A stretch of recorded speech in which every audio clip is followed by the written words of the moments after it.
கொடுங்கள், பெரும்பாலும் அவர்களை நிரந்தரமாக்க பாருங்கள் என்று சொல்லி அவர்கள் சொல்லுகிறார்கள். ஆனால் அதுபடியும் செய்வதில்லை. இப்பொழுது 5000 ஏற்றிருக்காங்க, 25,000. புதுச்சேரியில 45,000 50,000 ரூபாய் கொடுக்குறாங்க. 50,000 ரூபாய் புதுச்சேரியில கொடுக்கிற போது தமிழ்நாட்டில் கொடுக்க முடியாதான் கோர்ட்டும் உத்தரவு போட்டு விட்டது, கிராண்ட்ஸ் கமிஷன் சொல்லிவிட்டது. ஆனால் எது செய்தாலும் இவர்கள் ஆசிரியர்களுக்கு செய்வதில்லை என்கின்ற நிலை இருந்தால் எண்ணி பாருங்கள். 25,000 ரூபாய் என்பது ஒரு நாளைக்கு 800 ரூபாய் சம்பளம். 800 ரூபாய் சம்பளம் என்பது சாந்து செட்டி தூக்குகிற கட்டடம் கட்டுகிற பெண்மணிக்கு என்ன சம்பளமோ அதே சம்பளம் ஒரு PhD படித்த பேராசிரியருக்கு என்றால் இது ரொம்ப கேவலமாக இருக்கிறது. ஆகவே உயர்துறை, நான் பேசுகிற போது சொன்னேன், பின்லாந்து போன்ற நாட்டில் மந்திரிகளை விட ஆசிரியர்களுக்கு சம்பளம் கூடுதல். மந்திரிகளை விட ஆசிரியர்கள் தான் மதிப்புக்குரியவர்கள். அப்படிப்பட்ட நாடு உலகத்தின் சிறந்த நாடாக திகழ்கிறது. ஆனால் இங்கே ஆசிரியர்களை இழிவுபடுத்துகிறார்கள், கேவலப்படுத்துகிறார்கள், சுரண்டுகிறார்கள். நான் சொல்லுவேன், தனி முதலாளிகள் தான் வேலைக்காரர்களை சுரண்டுவார்கள். அரசு சுரண்ட வேண்டிய கட்டாயம் இல்லை. அரசு எல்லாவற்றையும் சுரண்டிக் கொள்ளுகிற காரணத்தினாலே தான் ஆசிரியர்களுக்கு இவர்களால் சம்பளம் கொடுக்க முடியவில்லை. எல்லாம் நடக்கிறது. மாணவனுக்கு 1000 ரூபாய் கொடுக்கிறேன் என்று சொல்கிறார்கள். இப்பொழுது எல்லா மாணவர்களும் படிப்பதற்கு இயற்கையாக வருகிறார்கள். அரசு பள்ளியில எல்லா வகையான வசதிகளும் செய்யப்பட்டிருக்கின்றன என்றாலும் கூட ஒரு 1000 ரூபாய் கொடுத்தால் அவனுக்கு சினிமா பார்ப்பதற்கு வசதி செய்து கொடுத்தால், நம்முடைய பெற்றோர் கொடுக்கவில்லையே, அரசாங்கம் கொடுக்கிறதே, ஸ்டாலின் கொடுக்கிறாரே, அது நமக்கு வசதியாக இருக்கிறதே என்று கருதி அவன் விசுவாசம் காரணமாக ஓட்டு போட மாட்டானா என்று இந்த அரசு நினைக்கிறது. ஆகவே எதற்கு செய்ய வேண்டுமோ அதற்கு செய்வதில்லை.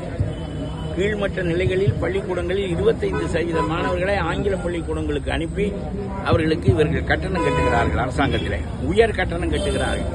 ஆனால் வேலை பார்க்கிற ஆசிரியர்களுக்கு இங்கே சம்பளம் கொடுக்க மறுக்கிறார்கள். ஆகவே இது ரொம்ப கேவலமான நிலைமை. இதற்கு ஒரு முற்றுப்புள்ளி கோர்ட்டு தீர்ப்பு சொன்ன பிறகும், கிராண்ட்ஸ் கமிஷன் சொன்ன பிறகும் அவர்கள் செய்ய மாட்டார்கள் என்று சொன்னால் அரசு என்பது நியாயத்தின் அடிப்படையில் நடக்கின்ற அரசாக இல்லை. மந்திரிகள் எல்லாம் சிறைக்கு போகின்றவர்களாக இருக்கிறார்கள். 3 ஆண்டு சிறை தண்டனை பெற்றவர்கள் எல்லாம் கல்வித்துறையை கையில் வைத்துக் கொண்டு இவர்கள் என்ன செய்துவிட முடியும்?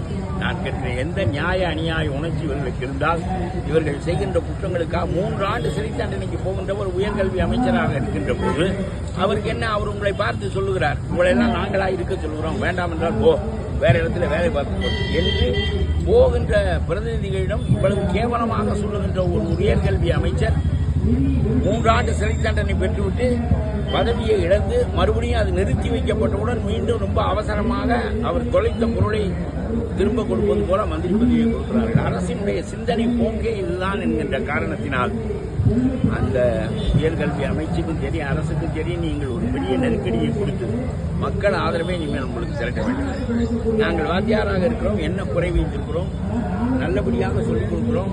ஆனால் எங்களுக்கு சம்பளம் ஒரு நாளைக்கு 700 ரூபாய், மக்களே கேளுங்கள் என்று சொல்லி மக்களை திரட்டுகின்ற வேலையில் நீங்கள் ஈடுபடணும். இது சும்மா திரும்ப திரும்ப வருடத்துக்கு 2 தினம் நீங்கள் இது போல உண்ணாவிரதம் 8 மணி நேரம் இருப்பதனால எந்த பயனும் இல்லை என்று எனக்கு தோன்றுகிறது. ஆகவே இந்த போராட்டம் வெற்றி பெற நான் வாழ்த்துகிறேன். இந்த அரசுகள், மந்திரிகள் ரொம்ப கீழ்நிலை சிந்தனையில் இருக்கின்ற காரணத்தினாலே தான் உங்களுடைய துயரம் தொடர்கிறது. இல்லாவிட்டால் 8 லட்சம் கோடி கடன் வைத்திருக்கின்ற அரசுக்கு 25,000 ரூபாயிலிருந்து 50,000 ரூபாய்க்கு உங்களுடைய சம்பளத்தை தூக்குவதில் என்ன கடினம் இருக்க முடியும் என்று எனக்கு தெரியவில்லை. ஆனால் 80,000 லட்சம் சம்பளம் வாங்க வேண்டும் என்றால் நீங்கள் 50 லட்சம் ரூபாய் கொடுக்க வேண்டும். உங்களுடைய வேலைகள் எல்லாம் விற்பனைக்குரிய வேலைகள். நீங்கள் அதெல்லாம் கொடுக்காத காரணத்தினாலே உங்களுக்கு 20,000 ரூபாய் 25,000 ரூபாய் தான் காலமெல்லாம் இருக்கும். ஆகவே இதெல்லாம் ஒதுக்கீட்டு கொள்கைகள் அவை இவை என்று சொல்லப்பட்டாலும் கூட எந்த ஒன்றும் அடிப்படையான மக்களுக்கு, நியாயமான மக்களுக்கு வந்து சேரவில்லை என்பதுதான் என்னுடைய கருத்து. மேலும் 2 மந்திரிகளுக்கு வழக்கு விசாரிக்கணும். மேலும் 2 மந்திரிகள் சொத்து குவிப்பு வழக்கு விசாரிக்கணும். 8-10 மந்திரி, இந்த மந்திரி சபையே புலர் சிறையில தான் நடக்கும். இன்னும் கொஞ்ச நாள் சென்று பாருங்க. ஆமா, அவர் சொல்லுகிறார், கள்ளச்சாராயம் குடித்து செத்து போனவங்க 10 லட்சம், கௌரவ உரையாளருக்கு 800 ரூபாய் சம்பளம் ஒரு நாளைக்கு. ஏனென்றால் இவர்கள் செய்கின்ற தப்பு எங்கே?